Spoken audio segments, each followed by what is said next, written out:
Ce programme vous est proposé avec le soutien de la région Provence-Alpes-Côte d'Azur.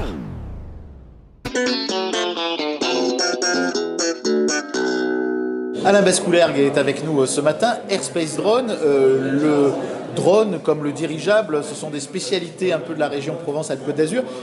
Qu'est-ce que votre solution propose de particulier et vers quel type de public? En gros, vous allez commercialiser ça auprès de qui? Donc bonjour, et puis j'en profite pour vous souhaiter une bonne année. Bonne année aussi, oui.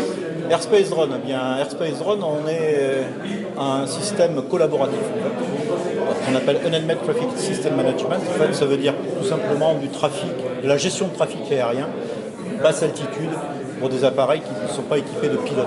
D'accord. Il fallait bien comprendre ça. Si demain le drone veut emporter tous les marchés sur lesquels il se présente, l'agriculture, tous les marchés, il va falloir qu'on puisse l'identifier, il va falloir pouvoir le reprogrammer en vol de façon automatique pour éviter des accidents. C'est ce qu'on se propose de faire. Donc aujourd'hui, nous, on a développé une plateforme service qui est sur la base de 3 identités, pré-flight, in-flight et post-flight. En pré-flight, on propose donc aux gens qui sont adhérents à notre système de leur simplifier la vie au niveau de l'enregistrement, au niveau de la demande d'autorisation de vol, au niveau du suivi de vol, etc. Pour la partie en vol, bien sûr, on va récupérer de la data, et cette data, donc, on va pouvoir la gérer derrière. Donc là, il y a des gens qui sont intéressés par cette gestion de data. Ce sont essentiellement ce qu'on appelle les ANSP, les Air Service Navigation Provider, les centres de contrôle aérien.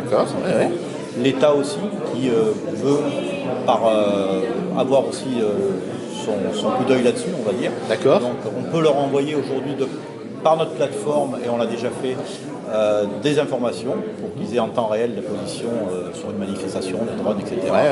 Mais on va aussi beaucoup plus loin, c'est-à-dire que vous, par exemple, particulier qui n'est pas spécialement ami des drones, voilà, pas trop intéressé, et vous nous communiquez vos coordonnées de votre maison, de votre propriété, et on va les rentrer dans notre database. Et tous les drones qui seront équipés de notre système ne pourront pas venir se voler votre propriété. D'accord. On appelle en gros le géofencing. Ok, parfait. Et vous disiez aussi donc une application au sol une fois que le drone s'est posé? Voilà. Et donc, pour finir, on va dire c'est du front, middle et back office. En back office, derrière, on fait de la gestion du fleet management en fait. Par exemple, on va être sur un projet intéressant à Monaco où Geopost vient avec nous. On va pouvoir donc leur proposer de suivre leur drone en temps réel sur une livraison, savoir si la livraison a commencé, savoir si elle a fini.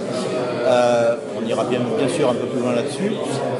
Pareil pour les centrales atomiques. Je parlais tout à l'heure de protéger votre propriété. Si on est capable de protéger votre propriété, on est capable de protéger une centrale atomique. C'est exactement le même. Donc en fait, c'est de la traçabilité pour le drone. Traçabilité. Donc il y a un côté sécurité qui est important aussi. On sait le drone qui va nous survoler, à qui il appartient. Exactement. Et quelle est la mission qu'il est en train de faire. Exactement.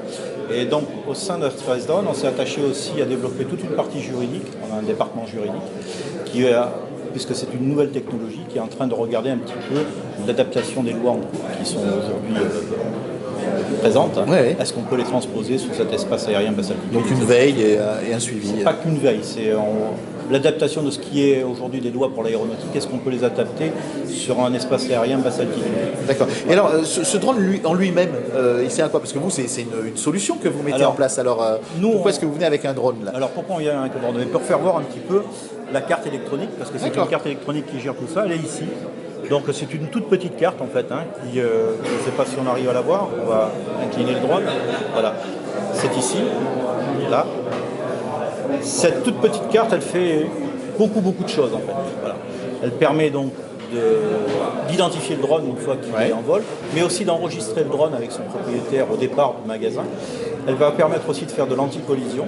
Elle va permettre de faire un suivi de navigabilité, c'est-à-dire si la personne pose son drone un peu fort, tape dans un arbre, etc., on va lui demander avant de remettre le drone en vol de faire une inspection de son drone, voilà, et de signer donc, ce qu'on appelle un APRS dans l'aviation pour pouvoir remettre son drone en vol.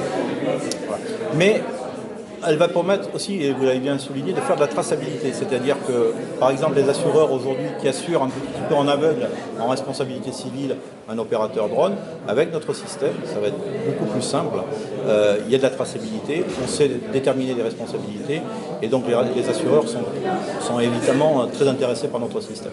Bah, écoutez, merci beaucoup, et puis bonne chance pour Las Vegas, parce que je suppose que c'est une solution qui peut être internationale aussi. Alors, de facto, c'est une solution internationale. Donc aujourd'hui, on a deux gros projets en cours. Un projet avec Airbus Hélicoptère, on est avec eux à Singapour sur le projet Skyway. On encadre une partie sécurisation du vol sur ce projet-là.